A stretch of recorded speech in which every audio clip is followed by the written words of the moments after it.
From the cell to energy, matter and energy, unit, video 4. Studying energy, energy of reactions, reactions providing the cell with energy, and transfer of energy in the biosphere. So we have our sunlight, it's transferring our energy to our biosphere. Energy does not cycle. We depend on the sun for energy, which plants are able to convert to chemical energy. During the process of photosynthesis, energy is stored in high energy bonds in food molecules. This energy is passed to other organisms in the biosphere as plants are eaten.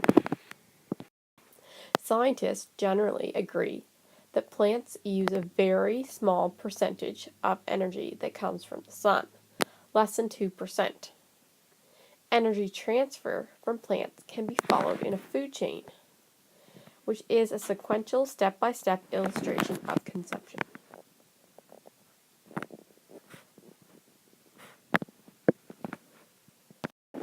A more realistic picture of energy transfer, shown in a food web, is a series of interlocking food chains showing various trophic levels.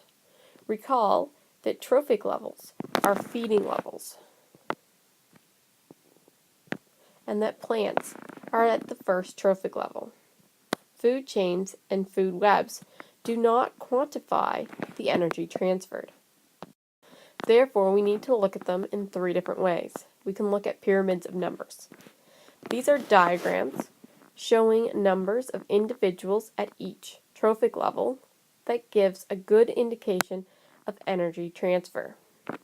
So if we start with 1,500 grasses, that would feed 200 mice, which would feed 90 snakes, which would feed 1 hawk.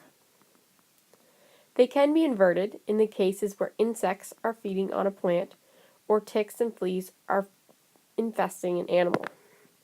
So we'd have 200 trees and herbivore insects. We could have 150,000. We could have carnivorous insects feeding on our herbivore insects, and that would be 120,000. And then we can have 2 robins eating those carnivorous insects. Biomass is a measurement of dry mass of an organism at each trophic level. A pyramid of biomass corrects these situations. So here we have producer 809.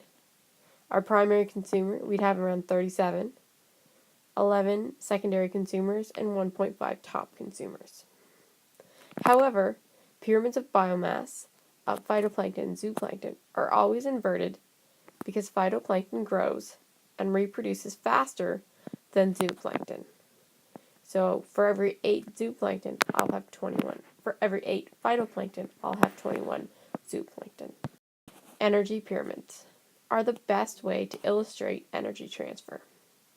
Considering that only 10 to 20% of energy at one trophic level is transferred to the next trophic level, energy level pyramids are never inverted.